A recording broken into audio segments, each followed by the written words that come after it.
sidaa daraaddeed yuhuudduna markay heshiis wada gaadhaanba wax kale ay ku sii daraan. hadda markii qudus loo daayay waxay ku hamiyayaan, waxay odhan jireen israa'iil alkubraa, israa'iiltii weynayd, oo ay ku sheegaan inay min anniili ila furaat ka bilaabmayso niil oo masara ilaa furaad oo ciraaqa. maraykankuna hadda wuxuu la hadalhayaa inuu idhaahdo turkiyana way ku jirtee ku darsada. waxay bilaabeen iminkoo daraasadahooda baarlamaanka laga ansixinaya ku soo jira sida macluumaadka qorani ay sheegayaan inay u qaybiyeen dowladaha islaamka magdhow ay weydiinayaan. dowlad heblaaye intaasaanu magdhow ka rabnaa, dowlad heblaayena intaa markay tii hore u hirgeliyeen taasay soo bilaabeen. maalan sacuudiga oo kale waxaanu ka rabnaaba inaan 100 milyan oo dollar, 100 bilyan, macnaa 100,000 milyan oo dollar. waxay xoolahaasi naga lumeen ama dadkaasina laga dilay laga soo bilaabo waqtigii nebi maxamed bay dhahay sala allahu calayhi wasalam. dagaaladii khaybar iyo bani qurayda iyo ila sacuudi arabiya ku yaaleen.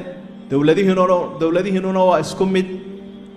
idinkii aabbayaashiinba iyo rasuulladiinuba wixii naga disheen hadda waanu rabnaa, kolada cagtayada hoosteeda ku jirtaan. waa deymaha iminka la hadalhaya loo qaybinayo, sidii ay jarmalkaba dee uga codsan jireen dad buu naga laayay deyntooda. dadkanina waxay moodayaan ballan iyo cahdi ay la galaan yuhuudi inay ku joogayaan. ilaahay baa aada uga warramay ballanta yuhuuddu inaan ahayn mid la isku hadlayo lagu xisaabtamo.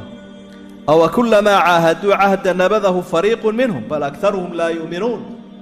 ballan kastay galaan dabaday ka tuuraan buu ilaahay. maqaaladoodu waxay laysa calaynaa fi lummiyiina sabiil. ummadaha annaga naga soo hadhay waxooda haddaanu qaadanno waddana lagu ciqaabo na lagu cadaabaaba ma jirto, waa noo xalaal. qur-aankaabay noo sheegayba. arrinta afraada ku jirtaa waxa weeye diin alibraahimiyo la wadwado iyo isku dhowaynta yuhuudda. tabdiilu diin alxaniif alislaami asaxiixi wa tamyiicu. diinteenna islaamka ay dadku ku dhagayn in laga durkiyo iyo xejisashadeedii, oo dad badan oo caamaabaa la helayaa. carooga xukuumadaha xoogga badan ay afuufayaan, dad baa dhegaysta. dabeetana ummaddu diintooda say ugu noolaayeen iyo siday u difaacayeen iyo siday ugu adkaayeen, dad baabama laga yaabaaba inay yidhaahdaan dee halkanaabay ka soo dhowaatee maynu waxaa la sheegayaba rumaysan. ilaahayna subxaana wa tacaala aad buu uga digay, rasuulkuna aad buu uga digay arrimahaasoo kale. alla waxau uhi alyawma akmaltu lakum diinakum wa atmamtu calaykum nicmatii waradiitu lakum alislaama diina. sanadkii ugu dambeeyey nebigu xajay markuu ummadda sagootiye aayaddaasaa ilaahay uu ku soo dejiyey. ilaahay uu leeyay diintiinni baan idin dhammaystiray. waa nicmadii islaamkaasoo qur-aanaan raalli uga noqday dadku inay ku dhaqmaan, diin kale maya.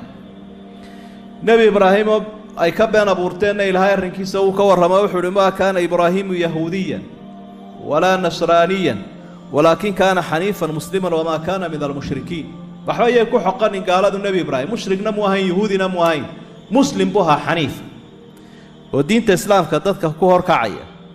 nebi maxamed sala allahu calayhi wasalam maalin maalmaha ka mida ummadda aad buu wacdiyey, mustaqbalkoodu uga warramay, khudbad qiiro leba u jeediyey. dardaarankanaa ku jiray calaykum bisunnatii wa sunnati alkhalafaa'i araashidiin caduu calayha binawaaji. waxbaa soo duulduulayo soo socdee diintayda iyo sunnadayda haysta oo gowska ku qaniina buu lahaa rasuulku sala allahu calayhi wasalam. arrintan iyada ah marka la wadwado waxaa looga jeedaa arrinta shanaada tadyiicu xaqi alfilistiiniyiin wa takhdiiruhum wa tahjiiruhum.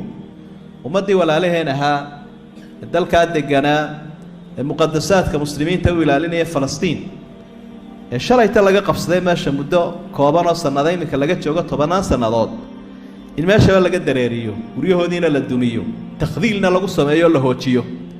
qadiyadda iyadu waa falastiin bay odhan jireen carabi. maxaa naga galay bay leeyihin iminka falastiin iyaga u taallaayo. way gardarayn bay leeyihin qaarkoodna. ilaahay baa isagoo ka warramay